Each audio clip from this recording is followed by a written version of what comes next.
بسم اللہ الرحمن الرحیم۔ معلومات گھر کے معزز سامعین السلام علیکم، امید کرتے ہیں آپ سب خیریت سے ہوں گے۔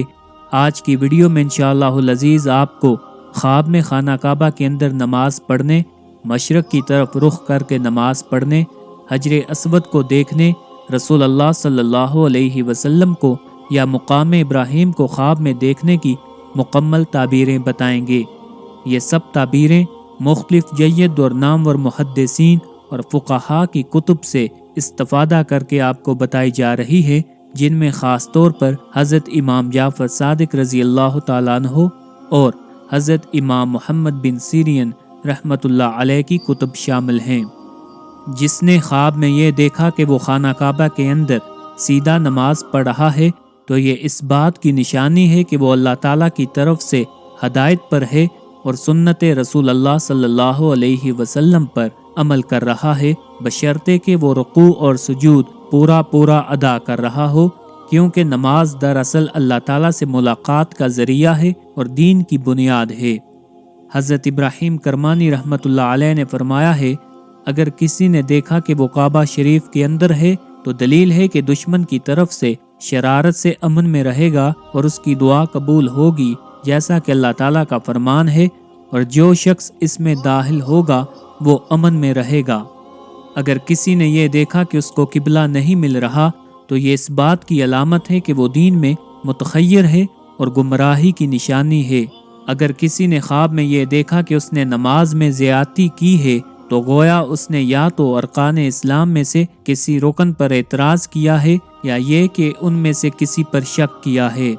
اگر کسی نے خواب میں یہ دیکھا کہ اس نے مشرق کی طرف رخ کر کے نماز پڑھی ہے تو گویا وہ فرقہ قدریہ میں شامل ہوگا، اور جس نے یہ دیکھا کہ اس نے مغرب کی طرف رخ کر کے نماز پڑھی ہے تو یہ اس بات کی علامت ہے کہ وہ فرقہ جبریہ میں شامل ہوگا، کیونکہ مشرق نصارہ کا قبلہ ہے اور مغرب یہودیوں کا۔ اگر کسی نے دیکھا کہ حجر اسود کی طرف منہ کر کے بوسہ دیتا ہے تو دلیل ہے کہ حج کرے گا، اور اگر دیکھے کہ رسول اللہ صلی اللہ علیہ وسلم کی زیارت مبارک کر رہا ہے یا مقام ابراہیم کو دیکھتا ہے تو دلیل ہے کہ حج کو جائے گا اور سلامتی سے واپس آئے گا۔ فرقہ جبریہ کا دعویٰ ہے کہ بندہ اپنے افعال میں مجبور ہے، وہ جو حرکت بھی کرتا ہے وہ ایک راشہ زدہ مریض کی حرکت کے مانند ہے، جس میں اس کے ارادے اور مرضی کا کوئی عمل دخل نہیں ہے۔ یوں تو یہ فرقہ ایک طرح سے مستقل بالذات ہے اور کسی دوسرے فرقے کے بطن سے پیدا نہیں کیا گیا،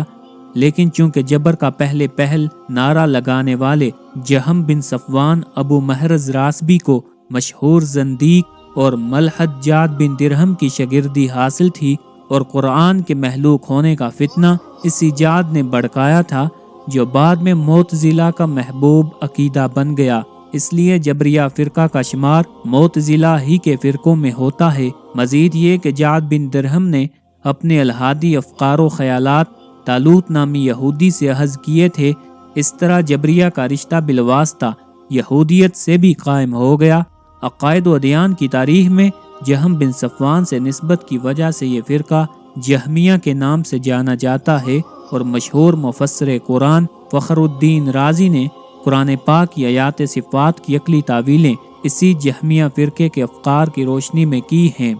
ابو محرز جہم بن صفوان راسبی کو مرو کے والی سالم بن اخوذ نے اور اس کے استاد جعد بن درہم کو والی بغداد خالد بن عبداللہ قصری نے ایک ہی سال میں سزائے موت دے دی تھی۔